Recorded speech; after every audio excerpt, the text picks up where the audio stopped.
Welcome back to Sunrise Daily, continuing our focus on the proposed austerity measures the federal government is talking about in the light of the dwindling oil prices, and they say it will continue to dwindle. Well, the thing about this is, Dr. Tunji, you will have people who are saying, look, for them, they don't mind the oil prices just keep dwindling so that we could focus on other sectors of the economy and develop it. But the reality of that is they have to feel the pinch first and foremost before those other sectors are developed, because I mean for a long time now we've been speaking about how to diversify the economy, and one wonders, where are we in all of this? It's going to take a long time. It's going to take a long time. You don't diversify your economy in a year. You don't do that in a jiffy. It's going to take a long time, and before it goes that way, we must just do something reasonable with the whole income. But in addition to that, Parliament butting in, because some of the comments made by the Managing Director and Chief Executive Officer of Total Upstream Company in Nigeria, she was talking about Nigeria no longer being the preferred oil destination for investment in Africa. And then she talked about countries like huge gas volumes, volumes of gas have been discovered in countries like Mozambique, Tanzania, Kenya, and Angola. Yes. And then to rub it in, she also says these countries have rolled out attractive terms and incentives designed to encourage exploration. But over here, the policies are not favorable. So investment, even in this dwindling circumstance, are even moving further away. Yes. Nothing can be more correct. You talk about the business environment. The business environment of a country must be attractive enough to be able to compel stakeholders to invest in it. Take, for example, the Petroleum Industry Bill, the PIB, is being with the National Assembly now, if I'm not wrong, for more than 2 years. No investor will trust that kind of system. We are to pass a law that touches on the most critical resource that it has for revenue generation. And the National Assembly has been dilly-dallying about it, politicking about it, something so critical. You have not been able to do it in 2 years. I mean, no investors trust such a system. Apart from the shale oil issue, for example, that has been developed in the United States and several other parts of the Southeast, you also have the United States not really preferring to import from Nigeria any longer. Had it not been because of China, you would have suffered a significant drop in demand for Nigeria's oil. And then we talk about electricity. Yes. Because we're still grappling with trying to sort part of the business environment, for example. But that will be affected too if the fuel subsidy is removed, isn't it? In terms of how people cope with that, because that's about fuel to fuel so many of the facilities. When you have a system that is cyclical, of course, an injury on one side is going to affect the smooth running on the other side. So that's what we have. For example, those people who depend essentially on generators will now pay more. Of course, they were going to pay more now. And then those who, of course, PHCN, for example, privatized PHCN is yet to find its hearts and still generating less than 4,000 megawatts and transmitting significantly less than that. So you're going to have a chain of reactions within the system that will be such that to your tents. Like people like yourself, when they speak, experts, what do we expect the government to do? Because even the G20 summit just ended, Christine Lagarde spoke, and of course Prime Minister Cameron spoke, the Bank of England also spoke, loads and loads of people have been speaking, Okonjo-Iweala has spoken. Yes. What do we do with comments such as this? Because sometimes, this is just not the first time, we're trying to go back in history and see what we have been able to do with such comments from experts. Do we heed them, or we just wave them We are supposed aside? to heed them. We're supposed to listen. The quality of And by governance. by listening, what can we see as the ordinary person out there on the street for you to have believed that, well, such has been taken into account by government or by experts? Of course, people immediately begin to factor in. When they listen, I mean, Channels Television, for example, is viewed all over the world. It's one of Nigeria's flagships. So people believe you, they believe what comes on your from your platform. And so they begin to work their own personal budget, their own institutional family budget, in such a way that they will not be completely taken aback when the full swing and the full blown of the policies of inflation comes in. That's how it works. So I mean, the people listen more to procrastinations. So even the individuals, families, everyone has to start making amends now.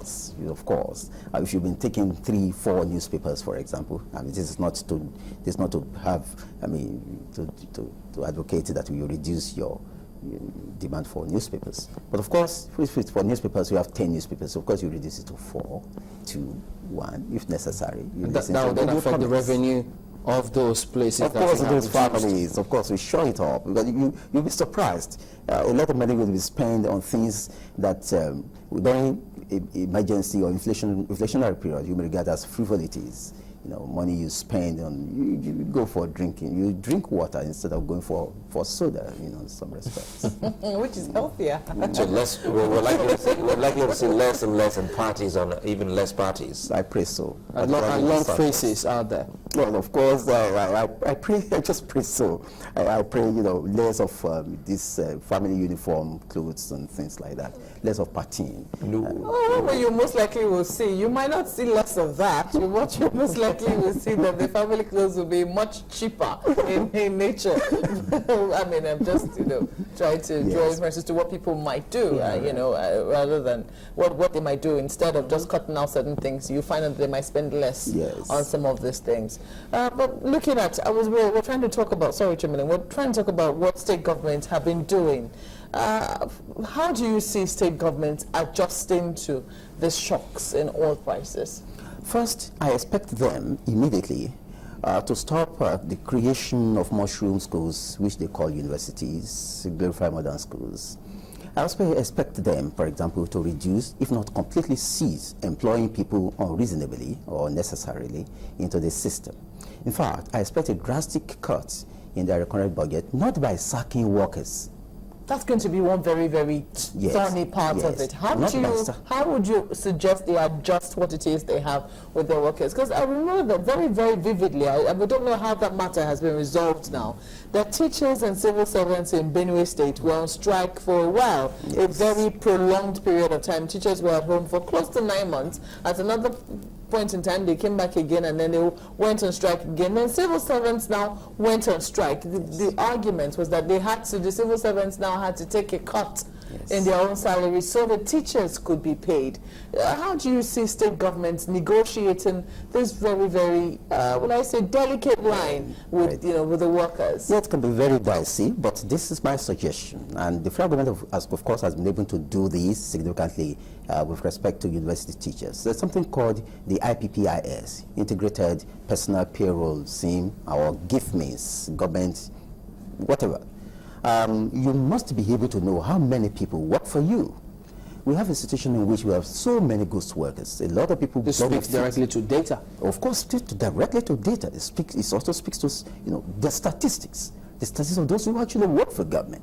It is not going to be good governance if, for example, you don't know how many teachers you have, how many schools. Some states do have schools that are existing in the air. Yes. Well, you've also seen how this is sometimes stiffly resisted by the unions.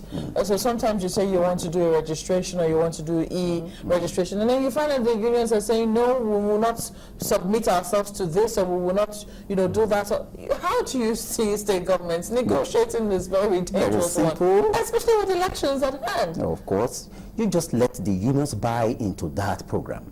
You carry the unions along.